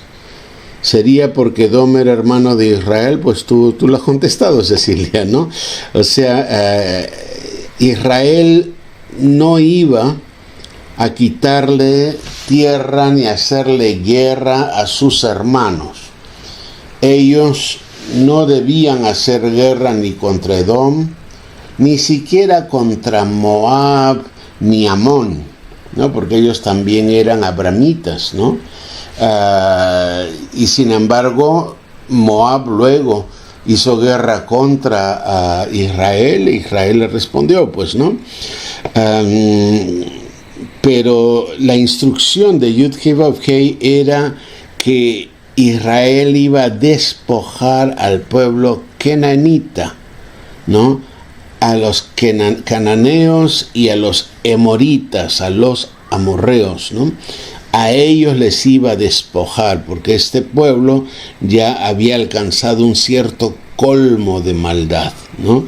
Ya en la época de Abraham, que estaban viviendo los emoritas, y ellos estaban viviendo en esa tierra, ¿no? Ya hubo palabra para Abraham diciéndole de que iban a entregar esta tierra a su descendencia, pero que todavía este pueblo emorita no había alcanzado la maldad que iba a alcanzar, ¿no? Que iba a tener, ¿sí? Entonces, y por eso no hizo guerra contra Edom, sí hizo guerra contra Sihón y contra los emoritas. En el caso de los amonitas era porque ellos atacaron primero, al igual que los moabitas. De lo contrario no era necesario hacer ninguna guerra contra hijos de Abraham, ¿no? Y Richard Augusto pregunta, Shalom, mi consulta es ¿por qué nuestro Elohim ordenaba destruir y matar a todos? Y no sé cómo debatir al respecto. Hermano, esas son cosas o sea, Elohim no solamente mandaba destruir a los kenaenitas, también recuerda que mandó destruir a los amalequitas, ¿no? Y todo aquel que se opone a Elohim, ¿no? Tiene como resultado seguro la muerte, ¿no? Ese es el resultado de oponerse a Elohim, ¿no? Hoy en día, por supuesto, nosotros miramos las cosas con otro tipo de ojos humanistas, ¿no? Pero cuando digo humanismo me refiero pues a esa justicia social de los humanos sin contar con Elohim. Elohim tiene sus motivos, ¿no? Tiene sus motivos por la que él quiso destruir a todos los emoritas, a los amorreos y a todos los que se oponían al pueblo de Israel. Y eso sigue hasta el día de hoy. Hasta el día de hoy hay maldición contra todos los que maldicen a Israel, ¿no? Y hay bendición para aquellos que lo bendicen, ¿no? Y esto lo vamos a ver con más claridad en la próxima parashá, pues no hay más preguntas. Y tal vez un caso clarísimo, hermano Richard Augusto, es el tema del rey Shaul. Al rey Shaul se le dio la instrucción de ir a hacer guerra contra Amalek y matarlos a todos, hombres, mujeres, niños de pecho, tirarles sal sobre las tierras para que esas tierras quedaran malditas y no volvieran a producir, como ocurrió también con Sodoma y Amorá, con Sodoma y Gomorra, que esas tierras quedaron ya inservibles, ¿no? El pecado había alcanzado tal grado que la única respuesta de Elohim para esos hombres era la muerte, ¿no? ¿Y cuál era el gran pecado? Pues el gran pecado de todas esas sociedades era alcanzar niveles de maldad como la que nosotros hoy en día estamos alcanzando también en la humanidad, ¿no? O sea que tengamos mucho cuidado. La justicia social es una cosa importante, pero para Shaul para el rey Shaul, él tuvo que aprender que la obediencia era más importante incluso que el sacrificio de animales. Si el Eterno nos dice, haz algo, uno no lo debe poner a duda, uno debe hacerlo, ¿no? Aunque no entienda por qué lo hace, tiene que hacerlo porque eso es lo que el Eterno nos está mandando. Eso es importante que lo entendamos. Él es Elohim, Él es nuestro Elohei. O creemos que Él es Elohim, o creemos que no lo es. O creemos que Él es nuestro Creador y tiene poder sobre nosotros, pero nos da libre albedrío para que nosotros, conociendo la diferencia entre el bien y el mal, elijamos el bien, ¿no? Elijamos el bien a pesar de que lo más fácil es hacer el mal o hacer nuestra propia voluntad, ¿no? Eso es lo que muchas veces las personas no entendemos. Yo no lo entendía, ¿no? Para mí yo era sencillamente un incrédulo, ¿no? Y yo creía que lo importante era pues el sentimiento, ¿no? Uno no tiene el sentimiento, uno no va hacia lo que a lo que humanamente nosotros creemos. Uno tiene que hacer lo que Elohim dice. Amados, un momentito, me he salido de donde tenía que estar y quiero un momentito, mis amados, porque estoy fuera de... Y a ver si ya regresé. Sí, ya regresé. Muy bien. Entonces, mis amados, vamos a continuar con... Vámonos a la Haftará. En la Haftará vamos a leer hoy Shoftim, Jueces 11. Y vamos a leer un tema muy interesante, ¿no? Incluso un tema que un poco había estado tratando con mi hija con respecto a hijos que se tienen fuera del matrimonio, ¿no? Entonces, fíjense, vamos a leer esto, ¿no? Y el valor que se puede tener de esto, ¿no? Entonces aquí dice Shoftim 11, nos dice Veyiftach Hagiladi Haya Gibor Hayil. Yiftach de Gilad era un guerrero valiente. Vehu ben Asher Zona, que era hijo de una ramera, ¿no? Era hijo de una ramera. Zona significa prostituta, o sencillamente una mujer que tenía relaciones con muchos hombres, ¿no? Vayolet Gilad et Yiftach, y era Gilad el padre de Yiftach, ¿no? ¿Cuál era el padre de Yiftach? Gilad era su padre, ¿no? Y entonces dice la Pasuk 2, y concibió la mujer de Gilad y le dio hijos. Y cuando crecieron los hijos de su mujer, echaron fuera a Yiftach y le dijeron, no tendrás heredad en la casa de nuestro padre, Ki ben isha ajeret ata, porque tú eres hijo de otra mujer, ¿no? Y felizmente no le dijeron de zoná, ¿no? De prostituta, pero así es, ¿no? Eres hijo de otra mujer. Qué terrible, ¿no? Entonces, Pasuk 3, y huyó Yiftach de sus hermanos, y recuerden, él era un guerrero valiente. Y huyó Yiftach de sus hermanos y habitó Beretztov, ¿no? Y es muy interesante este nombre, porque todo esto tiene una simbología, ¿no? Un entendimiento, ¿no? Y habitó Beretztov en la tierra de lo bueno, o en la tierra del bien, o en la tierra del bienestar, ¿no? Y esto significa que igual estaba viviendo, pues, en una tierra donde uno pasaba gran vida, ¿no? Y hay diferentes formas de verlo, porque fíjense cómo termina el versículo, y se reunían con Yiftach, ¿no? Se juntaban con Yiftach, Anashim Reikim, hombres vanos, hombres ociosos, hombres vacíos, superficiales, y salían con él. O sea, eran hombres que no eran profundos en su pensamiento y que seguramente pues estaban todo el tiempo perdiendo el tiempo, ¿no? Valga la redundancia. Paso 4. Y sucedió con el paso del tiempo que hicieron guerra los Benei Amón, los hijos de Amón, contra Israel.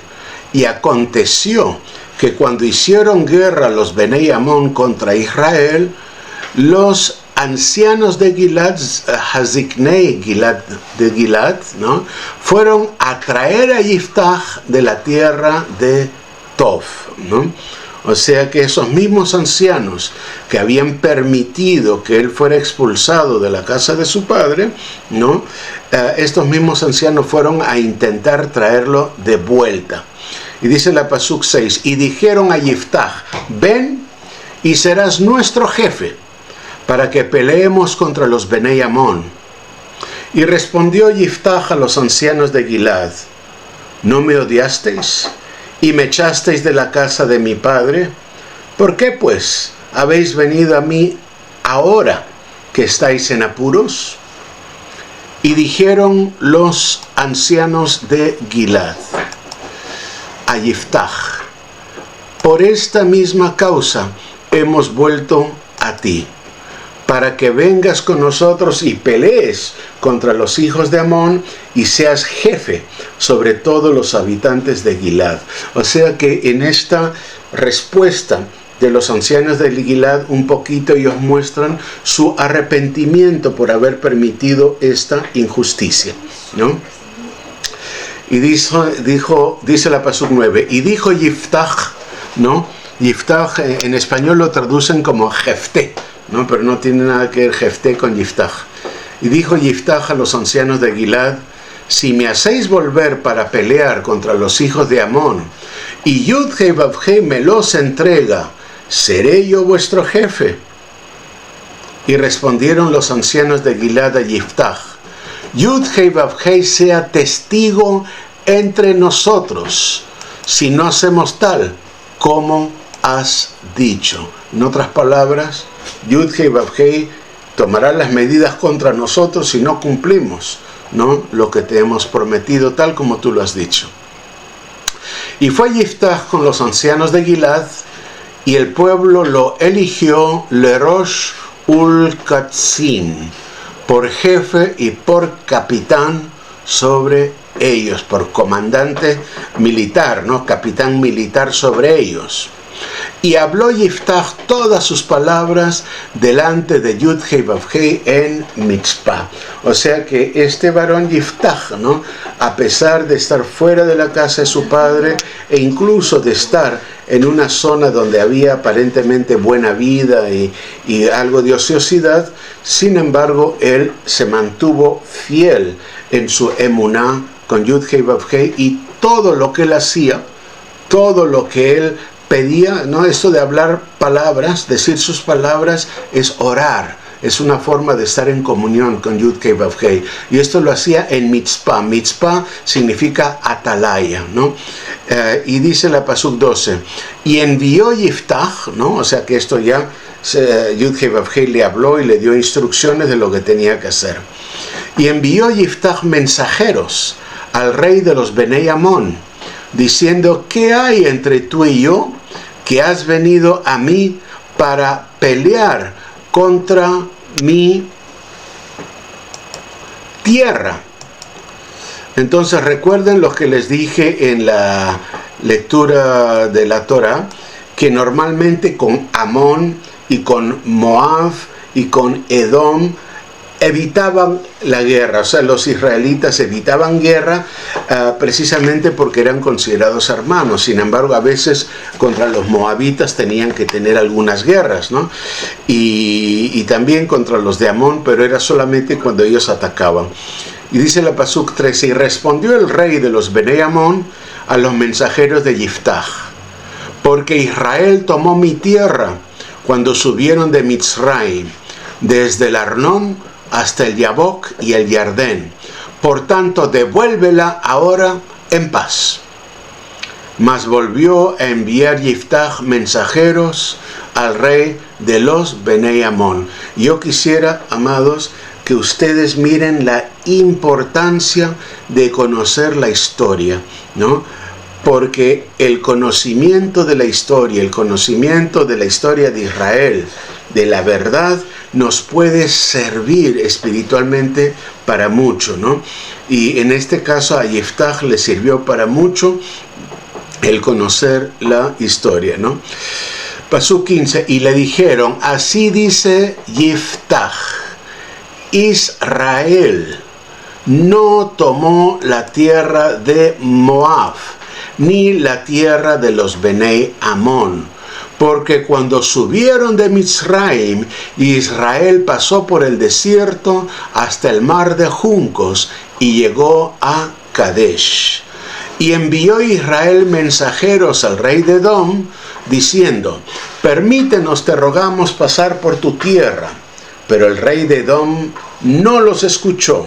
También enviaron mensajeros al rey de Moab, pero él no consintió, así que Israel permaneció en Kadesh, ¿no? O sea que todo esto es lo que hemos leído anteriormente en la Torah, en Sefer Bamidbar, ¿no? En el libro de los Números, donde precisamente hablan de lo que hizo Israel. Entonces vámonos a la Pasuk 18. Luego atravesaron el desierto, o sea, sigue hablando de Yiftach, la historia de Israel cuando salió de Egipto. Luego atravesaron el desierto y rodearon la tierra de Edom y de Moab. Llegaron al lado oriental de la tierra de Moab y acamparon al otro lado del Arnón, pero no entraron en el territorio de Moab, porque el Arnón era la frontera de Moab. O sea que en esos momentos el río Arnón era la frontera con Moab y ellos se quedaron en el lado que no era Moab, ¿no? Y envió Israel mensajeros a Sihón, Melech Haemorín, rey de los amorreos, Melech Heshbón, rey de Heshbón, y le dijo Israel, permítenos, te rogamos, pasar por tu tierra a nuestro lugar. Mas no se fió Sihón de Israel para darle paso por su territorio. Es más, reunió Sihón a todo su pueblo y acampó en Yatzá y peleó contra Israel. Y entregó Yud-Hei Vav-Hei, el Ojei de Israel, a Sihón y a todo su pueblo en manos de Israel y los derrotaron. E Israel tomó posesión de toda la tierra de Haemorim, de los amorreos que habitaban en esa región. Y poseyeron todo el territorio de Haemorim, desde el Arnón hasta el Yabok y desde el desierto hasta el Yardén. Y puesto que Yud-Hei Vav-Hei, el Ojei de Israel, expulsó a Haemorim de delante de su pueblo Israel, ¿has tú de poseerla? ¿No posees tú lo que Kamosh, tu Dios, te ha dado para poseer? De modo que todo el territorio que Yud-Hei Vav-Hei, nuestro Elohei, ha desposeído delante de nosotros, lo poseeremos. Ahora pues, ¿eres tú mejor que Balak, hijo de Tzipor, rey de Moab? ¿Acaso luchó él con Israel o acaso peleó contra ellos? Mientras Israel habitaba en Heshbón y sus pueblos, y en Aroer y sus aldeas, y en todas las ciudades que están a orillas del Arnón, 300 años, ¿por qué no las recuperaste durante ese tiempo? Por tanto, yo no he pecado contra ti, pero tú me estás haciendo mal al hacer guerra contra mí. Que Yud-Hei Vav-Hei, Hashafat, el juez, juzgue hoy entre los Benei Israel y los Benei Amón. Entonces vamos a parar aquí un momentito para analizar la historia. Los israelitas despojaron a los amorreos, ¿no? A los Emorim. Ahora, antes, mientras todavía estaba Israel en Mitzraim, los amorreos habían quitado un territorio a los moabitas, a Moab. Ellos le quitaron el territorio, ¿no? Y vivían ahí los amorreos. Entonces lo que están reclamando los hijos de Amón, ¿no? Son esos territorios que los amorreos inicialmente le quitaron a los amonitas y le quitaron a los moabitas, ¿no? Ese terreno los amorreos se lo quitaron a ellos, pero luego Israel se lo quitó a los amorreos. Entonces ahora pues Amón y Moab están pidiendo la devolución de los territorios conquistados por Israel y que les quitó a los amorreos, ¿no? Siempre han querido que Israel renuncie a territorios a los que tiene derecho por conquista, sencillamente por conquista militar, ¿no? Eso es lo que está ocurriendo en Israel hoy en día. Ha habido una conquista militar, ha habido guerra, los árabes hicieron guerra contra Israel, todos los árabes hicieron guerra contra Israel y fueron derrotados. Y Israel más bien ganó territorio por el ataque que hicieron los árabes, pero ellos quieren que les devuelvan esos territorios que Israel les quitó, porque Yud-Heh Vav-Heh les concedió victoria frente a ellos. Es muy importante que entendamos esto para también entender el problema del Oriente Medio, ¿no? Dice la Pasuk 28, mas el rey de los Benei Amón no hizo caso al mensaje que Yiftach le envió, ¿no? Entonces eso ya es problema del rey amonita. Y vino sobre Yiftach Ruach Yud-Heh Vav-Heh, el espíritu de Yud-Heh Vav-Heh, ¿no? O sea, aquellos en el cristianismo, recuerden que nos dijeron que Haruach HaKodesh solamente vino después de Yeshua, ¿no? Porque era el consolador. Pues no, ellos no pueden determinar cuándo se muestra el poder de Haruach HaKodesh, ¿no? Haruach Yud-Heh Vav-Heh es Haruach HaKodesh, ¿no? Ese brazo fuerte, esa mano, ese brazo extendida y esa mano fuerte, ¿no? Son manifestaciones del poder de Haruach HaKodesh, del espíritu de Yud-Heh Vav-Heh, ¿no? Entonces aquí vino sobre Yiftach el espíritu Yud-Heh Vav-Heh y pasó por Gilad y Menashe. Luego pasó por Mitzpah de Gilad, y de Mitzpah de Gilad fue donde estaban los Benei Amón.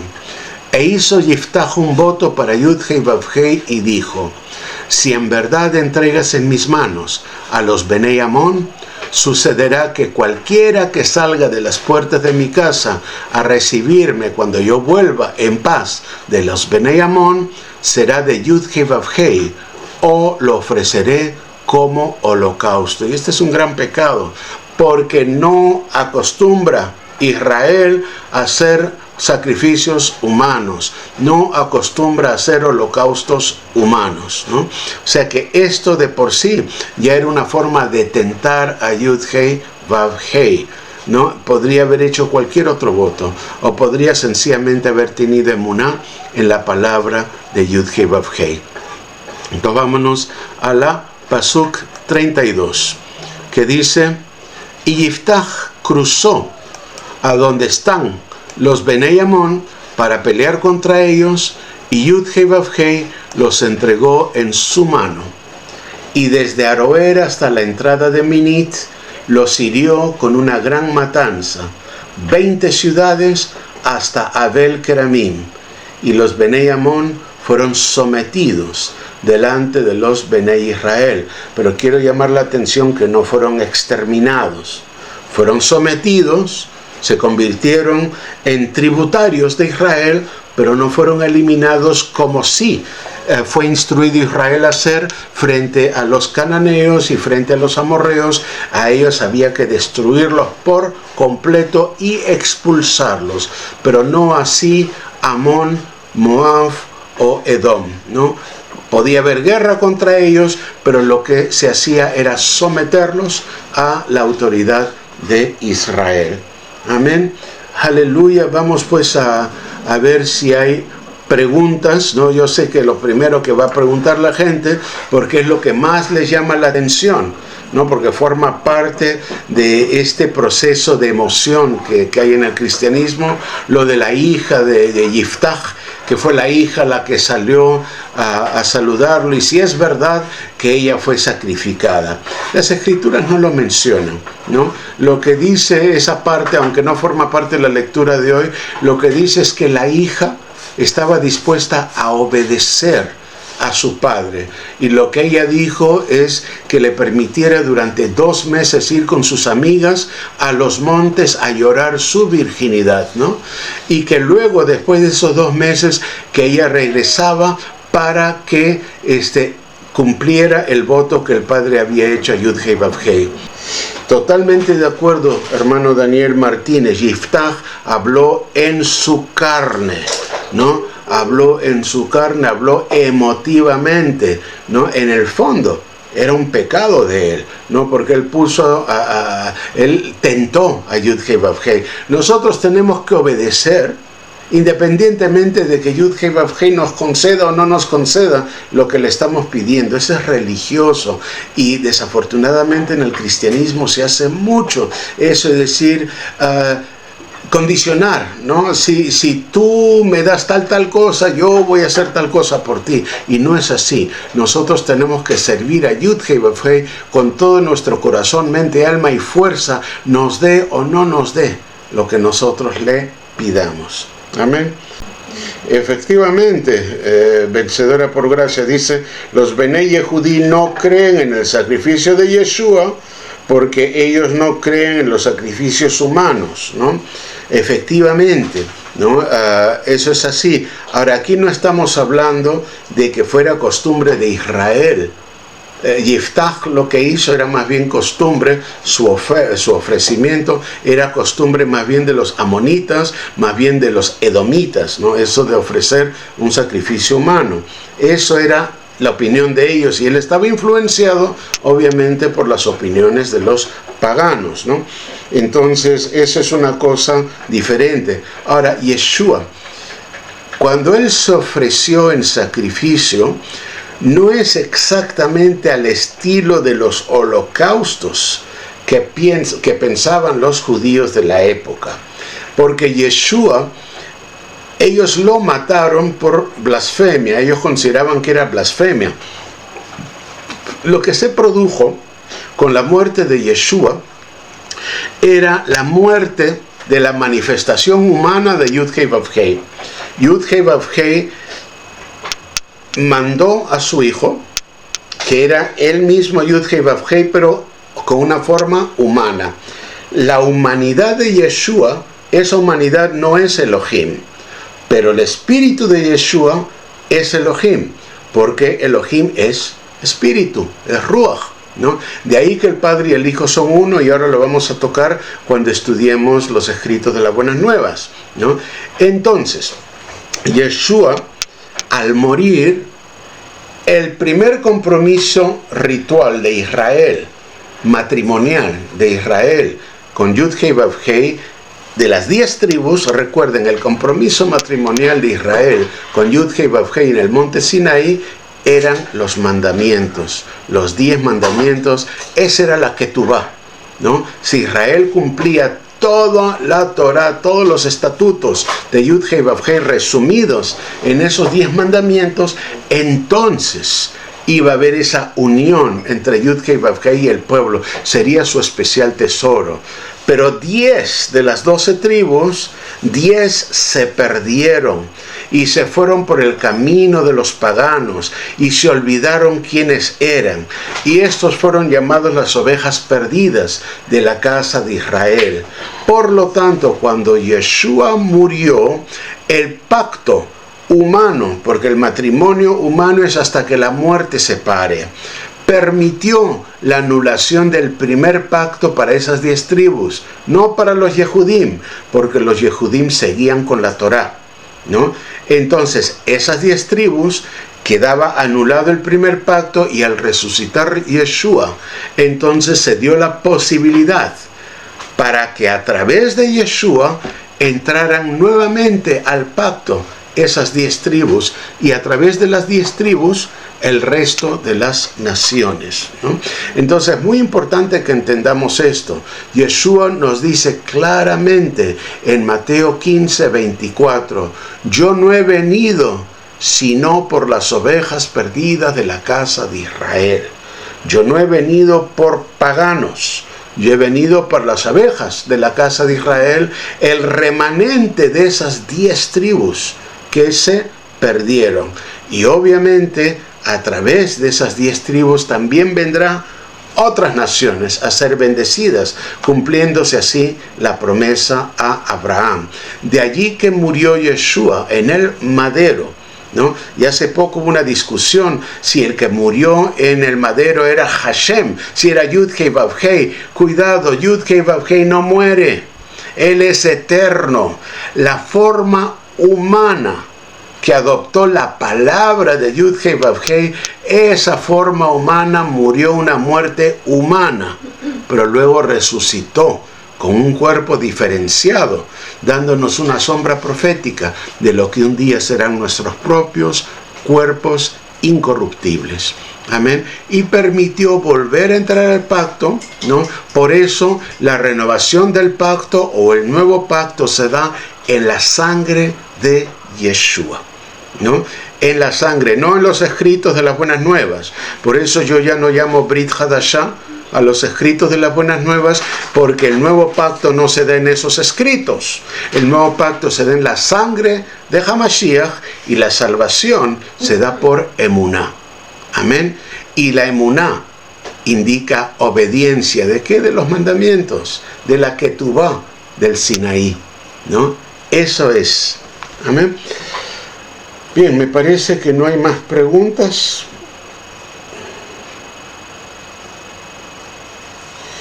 Sí, Ahgaz, por supuesto que uno cree en el Mesías, pero creer en el Mesías, cuidado con idolatrar la forma humana de Yeshua, porque él jamás dijo oradme a mí, ¿no? Ni adoradme a mí, ¿no? Él lo que dijo es vosotros adorad al Padre, ¿no? Orad pidiéndole al Padre, y todo lo que le pidáis al Padre en mi nombre, ¿no? Porque os convertís en Israel a través mío. Yo soy la Torá viviente, yo soy la Torá de vida, yo soy el camino de retorno a Israel, ¿no? Para ser injertados nuevamente en el árbol de Israel. Eso es Yeshua, pero cuidado, porque el cristianismo se convirtió en una religión que ellos llaman cristocéntrica, ¿no? Y eso pudiera llegar a la idolatría, porque se está adorando una figura humana. En el catolicismo seguro, ¿no? Sin embargo, nosotros tenemos que entender que toda adoración es para Yud-Hei Vav-Hei.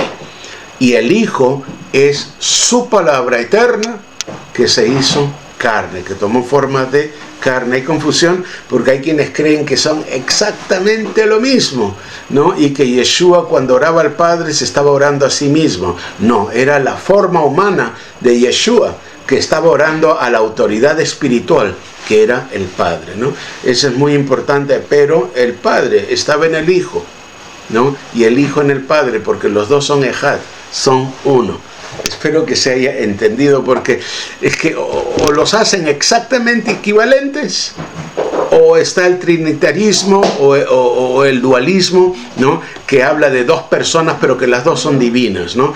Yeshua, su espíritu es divino, su armazón exterior, su humanidad es humana, ¿no? Por eso él pudo morir, ¿no? Por eso él pudo resucitar. Bien, vamos directamente a las bendiciones para terminar la transmisión de hoy. Ishimha Elohim, Kefraim Vehi Menashe, Ishimech Elohim, Kesara Rivka, Rachel Belea, Yevarech Adonai, Veishmerecha, Yaher Adonai panav elecha, Vichunecha. Yisa Adonai Ay panav elecha v'yasem lecha shaham alom v'samu et shemi al bnei Yisrael v'ani avarechem. Amén. A ti, varón, que te bendiga el Eterno y te haga como Efraín y como Menashe. Y a ti, mujer, que te bendiga el Eterno y te haga como Sara, Rebeca, Raquel y Lea. Que te bendiga Yud-Hei Vav-Hei y te proteja. Que haga resplandecer Yud-Hei Vav-Hei su rostro hacia ti y te muestre su favor. Que dirija Yud-Hei Vav-Hei su mirada hacia ti, guiándote y ofreciéndote su paz. Y pondrán mi nombre sobre los hijos de Israel, y yo los bendeciré. Palabras de Yud-Hei Vav-Hei en el reino mesiánico. Amados, amadas, Shabbat Tov Umevorach, que tengan una semana linda, hermosa y llena de bendición. Hasta el próximo Shabbat. Shabbat Tov Umevorach. Shalom.